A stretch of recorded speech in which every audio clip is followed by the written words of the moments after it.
You know what they say about server rooms? They smell like desperation, burnt plastic, and energy drinks. Ours had all three, plus the lingering scent of incompetence that seemed to seep from the walls these days. I'm Dave Mitchell, 52, and I'd been keeping this place running for 18 years. Former Army IT specialist back when networks were simpler but the consequences of failure were life or death. Started here in 2007 when I got out of the National Guard making $47K a year fixing other people's mistakes. Now I was pulling $87K as senior network architect, which sounds impressive until you realize I was doing the work of 3 people. It was 2:30 a.m. on a Tuesday when my phone started screaming. Emergency alerts lighting up like Christmas, which meant something critical was dying. I'd gotten these calls maybe 200 times over the years. Sometimes it was hardware failure, sometimes human error, but it was always urgent and always my problem. The drive to the office took 12 minutes through empty streets. I used to make this trip in my old Chevy pickup, windows down, thinking about Army days, when a system failure meant soldiers didn't get supply drops or communication went dark in hostile territory. These days the stakes were different, but the pressure felt the same. Our building looked like every other corporate cube farm from the outside, but the 7th floor was where the real work happened. Badge in, elevator up, key code for the server room. The familiar hum of cooling fans and the soft blue glow of status lights. This was my domain. The monitoring dashboard looked like a medical emergency. Database cluster CPU usage at 97%, memory exhausted, transaction queue backing up faster than I could count. Our main client, a logistics company that handled half the shipping for the eastern seaboard, was dead in the water. Every minute this stayed down meant thousands of delayed packages and very angry phone calls. I pulled up the system logs and started digging, error messages scrolling past like machine gun fire, HTTP 503 errors, TCP timeout failures, deadlocked transactions throwing SQL error codes I'd memorized years ago. But buried in all that noise was a pattern. A memory leak in some new optimization code that nobody had bothered to stress test before deploying. The fix took 3 hours. First, I had to isolate the problematic process without bringing down the entire cluster. That meant carefully routing traffic through backup systems while I patched the primary servers. Then came the database cleanup, purging corrupted transactions, rebuilding indexes, verifying data integrity through SNMP monitoring protocols. Army training kicks in during times like this. Methodical, systematic, double-check everything. By 5:45 a.m., all systems were green. Transaction queue cleared, response times back to normal, monitoring alerts silent. I documented everything in the incident report. Root cause analysis, resolution steps, recommendations for preventing. Future occurrences. Standard operating procedure, even though I knew nobody would read it. The overnight security guard, an older guy named Bill who always brought me coffee during these late-night sessions, stopped by around 6 a.m. Another all-nighter, Dave? Just keeping the lights on, Bill. Company's lucky to have you. Most places, something like this would take their whole team all week to figure out. Bill was right, but I didn't say anything. False modesty wasn't my style, but neither was bragging. In the Army, you did your job and moved on to the next mission. Same principle applied here. I grabbed a shower in the executive bathroom, one of the perks of being essential personnel, and changed into the spare clothes I kept in my desk drawer.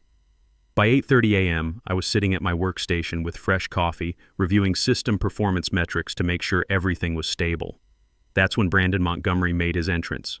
Brandon was 28, had an MBA from some fancy private school whose name he dropped in every conversation, and had been our chief digital officer for exactly 6 months. He also happened to be CEO Richard Montgomery's nephew, though the family resemblance was mostly limited to the same entitled expression and the belief that confidence could substitute for competence. He strolled into the office at 9 a.m. sharp with his usual Starbucks venti something or other, and that smirk that made you want to check your retirement account balance just to feel better about something. Most of the day shift was just arriving and the overnight crew had already headed home. Just me, sitting at my desk, looking at him like he'd grown a second head. "Great work handling that little hiccup this morning, team," Brandon announced to the mostly empty office. "Little hiccup." I stared at him over my coffee mug. "Crisis management is all about staying calm and delegating effectively," he continued, adjusting his tie like he was posing for a LinkedIn photo. "That's the kind of proactive leadership we need around here." I wanted to ask him what exactly he'd delegated from his bed at 3 a.m., but I kept my mouth shut. This was the same guy who'd asked me last month if we could just migrate everything to the cloud and seemed genuinely confused when I explained that our legacy systems had about 200 custom integrations that couldn't just be copy-pasted to Amazon Web Services. The thing about guys like Brandon is they're not stupid exactly. They're just dangerous. Smart enough to use the right buzzwords, connected enough to avoid consequences, but clueless enough to break things they don't understand. In the Army, we had a word for officers like that. Actually, we had several words, but most aren't appropriate for polite company. Brandon had been making changes since he arrived. Big changes. He brought in a digital transformation consultant named Jessica, who charged $400 an hour to tell us we needed to leverage synergies and optimize our tech stack. She'd spent 2 weeks interviewing everyone, taking notes on her iPad, and producing a 47-page PowerPoint deck that could be summarized as "fire the old guys and hire cheaper people." The writing was on the wall, but I figured I had time. Companies don't usually get rid of the guy who fixes their problems at 3 a.m. I'd been running Guardian, my comprehensive system monitoring and auto repair suite, in the background for 4 years. It prevented hundreds of outages, caught security intrusions before they became breaches, and saved the company millions in downtime costs. Brandon's team had no idea it existed. I was wrong. Over the next month, Brandon started implementing his optimization strategy. First to go was Andy Rivera, our database administrator who'd been with the company for 14 years. Andy was 49, knew our systems inside and out, and had the annoying habit of asking Brandon to explain his technical decisions in detail. "We're transitioning to a more agile, cloud-native approach," Brandon told him during the termination meeting. "Your skill set is more aligned with legacy infrastructure." Legacy infrastructure. That was Brandon's speak for old and expensive. Andy had built most of our database architecture from scratch, optimized it through 3 major upgrades, and could troubleshoot problems that would take a team of consultants weeks to figure out. But he was also making $92K a year with full benefits, and Brandon could hire 2 fresh graduates for that price. Neil Patterson went next. Neil was our infrastructure director, 54 years old with a background in telecommunications going back to the days when network cables were actually thick yellow things you could trip over. He'd seen every type of system failure imaginable and had the institutional knowledge that you can't learn from YouTube tutorials. "Nothing personal, Neil," Brandon said. "We're just pivoting to a more dynamic workforce model." Dynamic workforce model. Translation: young, cheap, and replaceable. The pattern was obvious. Anyone over 45 was getting called into HR for strategic discussions about their career trajectory. Brandon had started scheduling what he called energy assessment meetings with senior staff, asking questions about adaptability to fast-paced environments and comfort with disruptive technologies. The younger guys were nervous but figured they were safe. The offshore transition was happening gradually. A few positions here, a consulting contract there. Death by 1,000 budget cuts. I watched it all from my desk, documenting everything. In the Army, you learn to keep detailed records of command decisions, especially the bad ones. You never know when you'll need evidence later. Meanwhile, Brandon was hiring his transformation team, fresh-faced kids with computer science degrees and exactly 0 real-world experience. They had impressive resumes, internships at startups, certifications in the latest frameworks, GitHub profiles full of sample projects that looked good but had never been tested under actual load. The team lead was a 26-year-old named Casey who'd worked at 3 different companies in the past 2 years. Great at buzzword bingo, terrible at understanding why our 15-year-old ERP system couldn't just be replaced with a trendy new SaaS solution. "Why don't we just containerize everything and move it to Kubernetes?" Casey asked during one particularly painful architecture meeting. "Because," I explained for the 3rd time, "our main application was written in COBOL and interfaces with 47 different vendor systems, most of which don't have APIs. Can't we just write APIs for them?" I looked at Brandon, who was nodding like this was brilliant strategic thinking. "Sure. That would only take about 2 years and cost roughly $3 million. Or," Brandon jumped in, "we could partner with a development firm in Bangalore that specializes in legacy migration. I've got quotes starting at $400K. This was Brandon's solution to everything. Find someone cheaper to do it overseas. He'd already outsourced our help desk to a call center in the Philippines and was negotiating with a firm in Bangladesh to take over network monitoring. The fact that these people would be working in different time zones with limited English skills didn't seem to concern him. "Dave, I know change is hard for people with traditional thinking," he said after the meeting, "but we can't let outdated approaches hold back innovation." Traditional thinking. I was born in 1972, which made me Gen X, but I didn't bother correcting him. Guys like Brandon don't listen to corrections. They just wait for you to stop talking so they can continue being brilliant. The breaking point came in late October. I was in the server room doing routine maintenance when I overheard Brandon on a phone call in the adjacent conference room. The walls were thin, and he wasn't exactly whispering. "No, I understand the timeline pressure," he was saying, "but we can't move forward with the legacy team still in place. They're actively resisting the transition.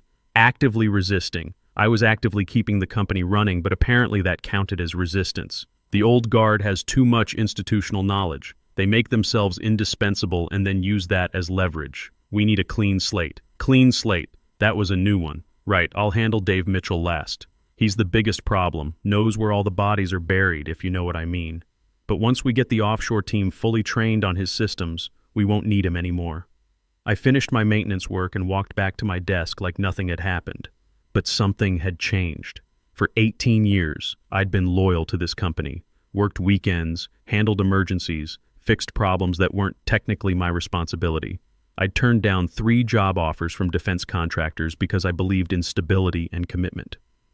That night, I went home to my apartment and opened a beer. My ex-wife, Karen, had gotten the house in the divorce 8 years ago, but I was fine with the smaller place. Easier to maintain, and it was close to my daughter Sarah's college. She was a junior at State, studying computer science, and one of the few people who understood what I actually did for a living. I called her that evening. "Dad, you sound weird. What's wrong?" "Just work stuff." "How's school?" "Don't change the subject." "What happened?" Sarah had always been able to read me. Smart kid, probably smarter than me. She'd inherited my analytical mind, but not my tendency to keep everything bottled up inside. "They're planning to fire me," I said finally. "The idiots who hired the guy who calls databases data warehouses." I'd told her about Brandon during one of our monthly dinners. She'd listened to my stories about his latest brilliant ideas and declared him aggressively incompetent. "That's the one. Good. You should quit before they get the chance. How long have I been telling you to take that job with Titan Defense?"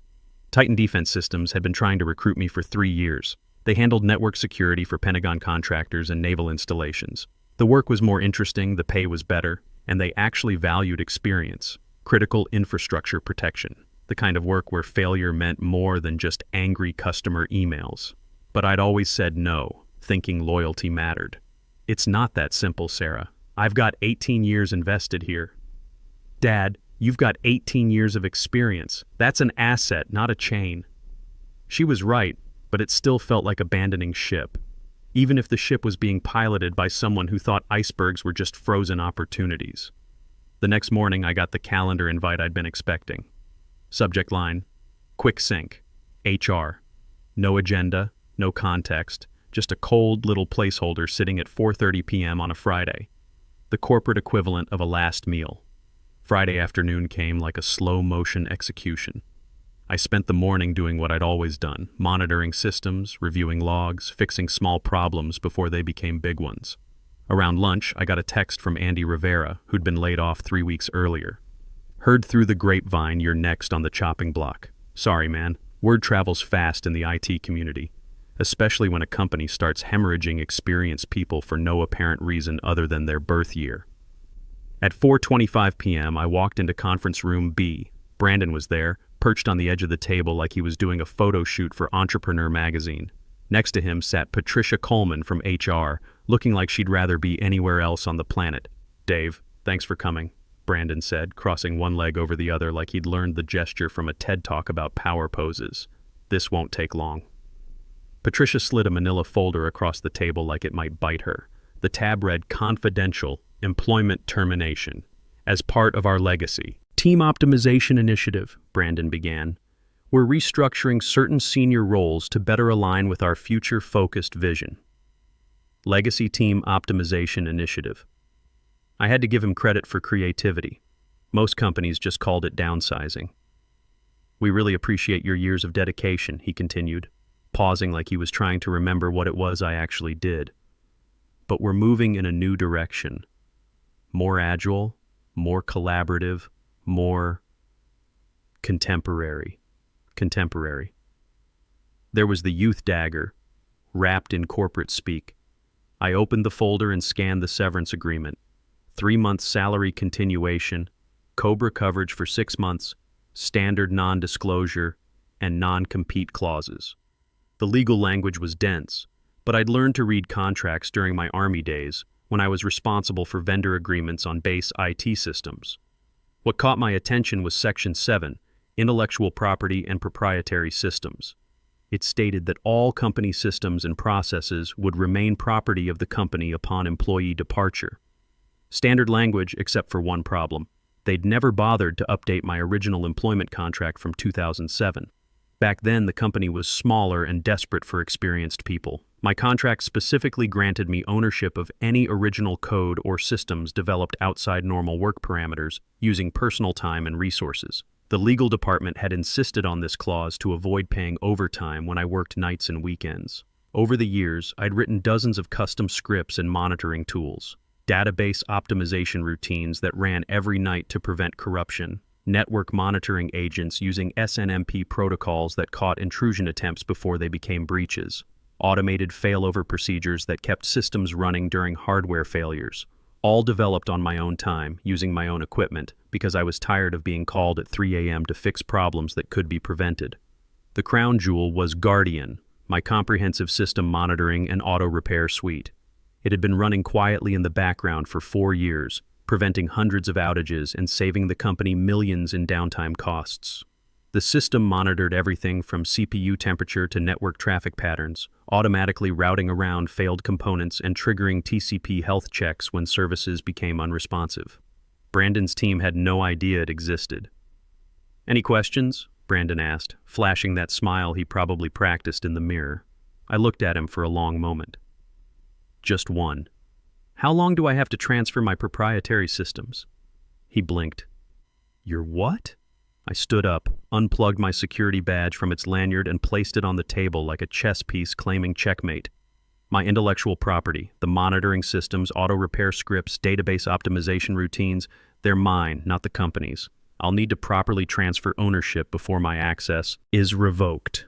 Patricia's face went pale. She was probably the only person in the room who understood the legal implications of what I'd just said. "What systems?" Brandon asked. "The ones keeping your servers from catching fire," I said. "But don't worry, I'm sure your offshore team has everything under control." I signed the termination papers, shook Patricia's hand, and walked out without another word. The elevator ride down felt like descending from a burning building.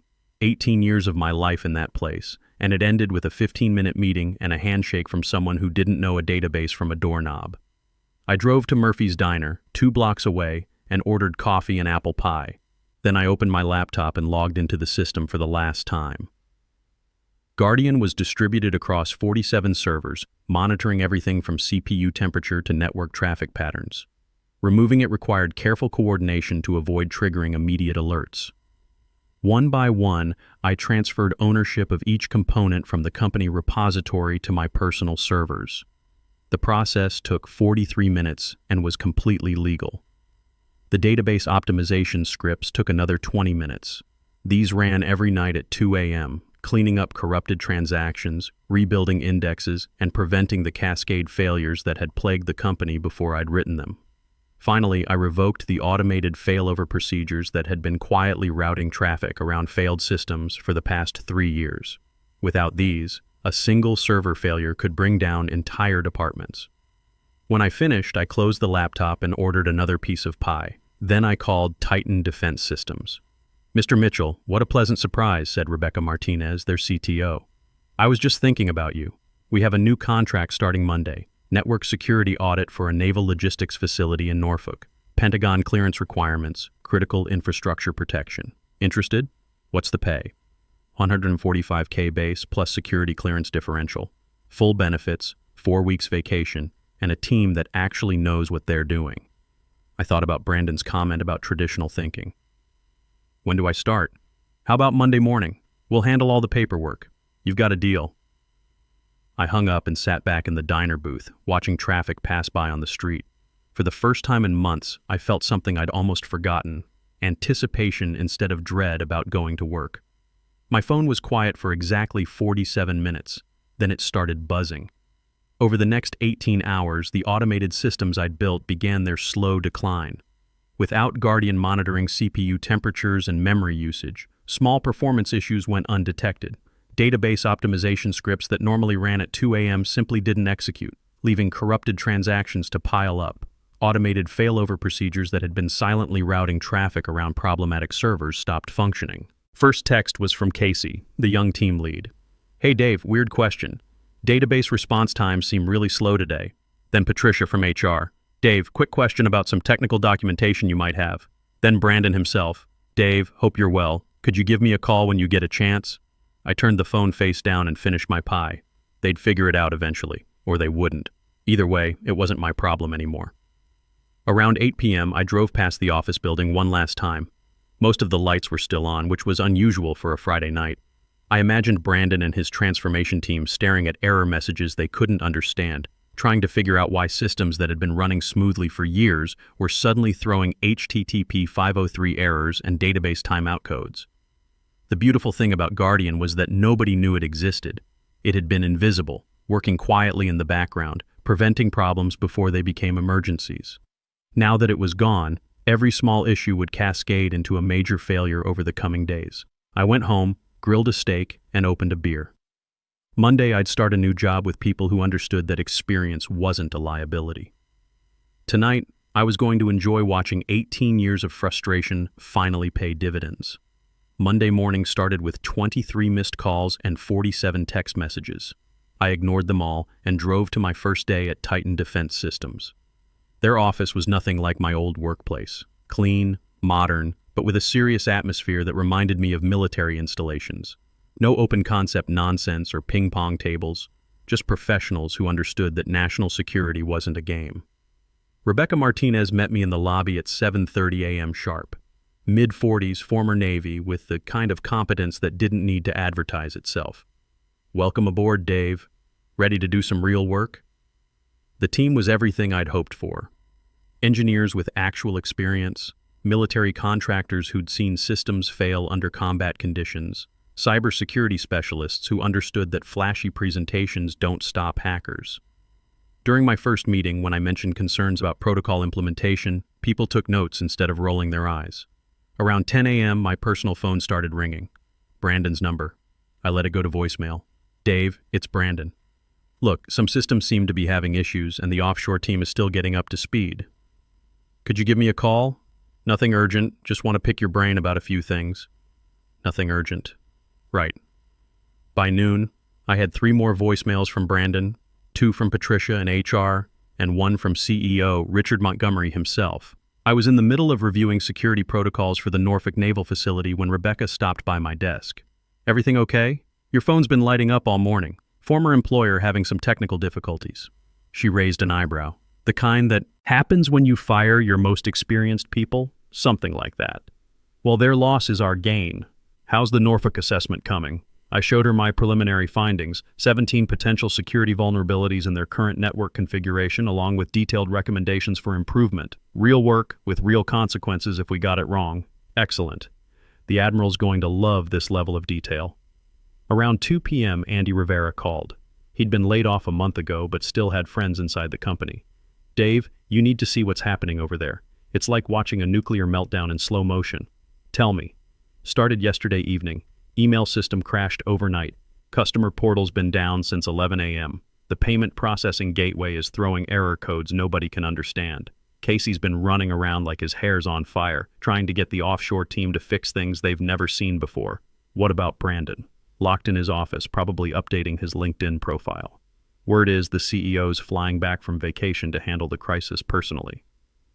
The cascade was happening exactly as I'd expected. Without Guardian's monitoring and automated repairs, small issues were compounding into major failures. The database corruption I'd been preventing nightly was spreading through the system like cancer. That evening, I had dinner with Sarah at our usual place near campus. She was excited about her internship application to Titan Defense. Having a father who worked there didn't hurt her chances. but her grades and programming skills would get her the position. So how was day one at the new job? Professional, competent, refreshing. And the old job? I told her about the calls and messages I'd been ignoring all day. She laughed, the kind of laugh that made me proud I'd raised someone with such a clear sense of justice. Let me guess. They want you to come back and fix everything for free? Probably. Are you going to? What do you think? I think they made their choice when they decided experience was a liability. Now they get to live with the consequences. Smart kid. Tuesday brought escalation. The first news article appeared on TechCrunch. Major logistics software provider experiences extended outage.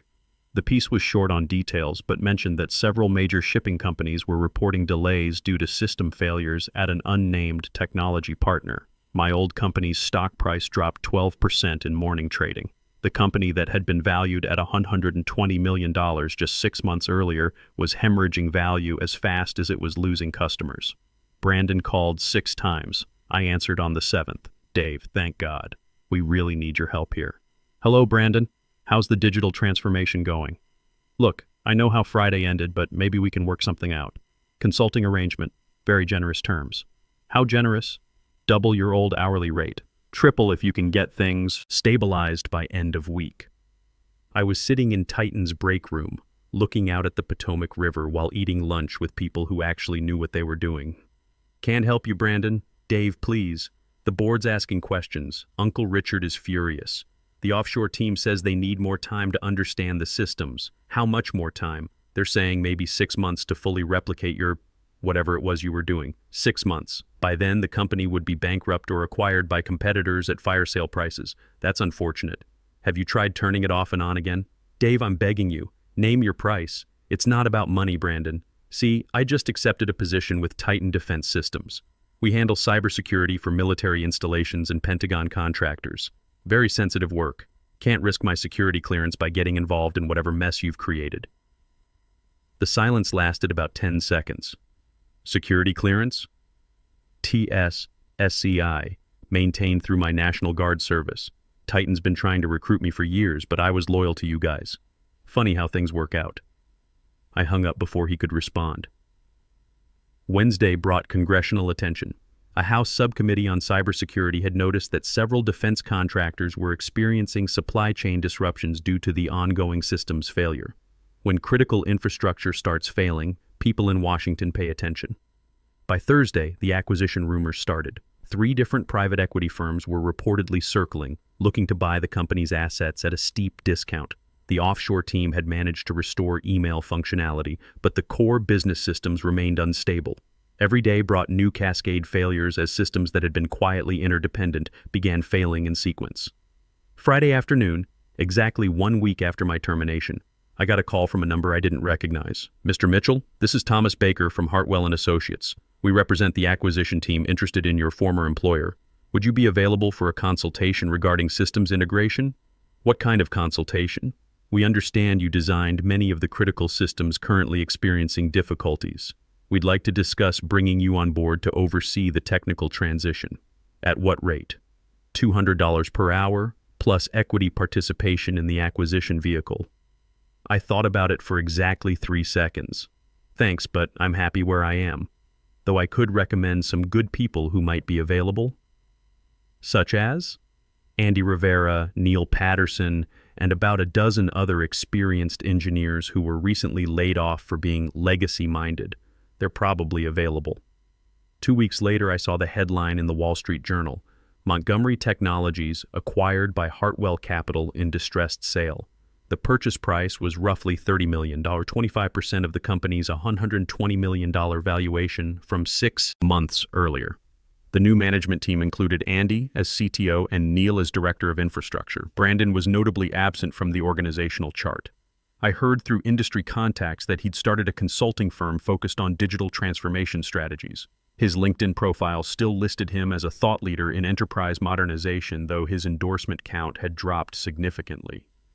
These days, I work on systems that actually matter. Naval communications networks, cybersecurity for defense contractors, infrastructure that keeps the country running. My colleagues respect experience instead of fearing it. When I speak in meetings, people listen. Last month, Sarah got accepted to Titan's summer internship program. Not because of me, but because she earned it with her skills and intelligence. She'll graduate next year into a field that values both innovation and wisdom. Sometimes I drive past my old building during lunch. The parking lot is mostly empty now, and there's a for lease sign visible through the front windows. Progress, I suppose. The best revenge isn't always dramatic. Sometimes it's just letting people face the natural consequences of their decisions while you build something better somewhere else.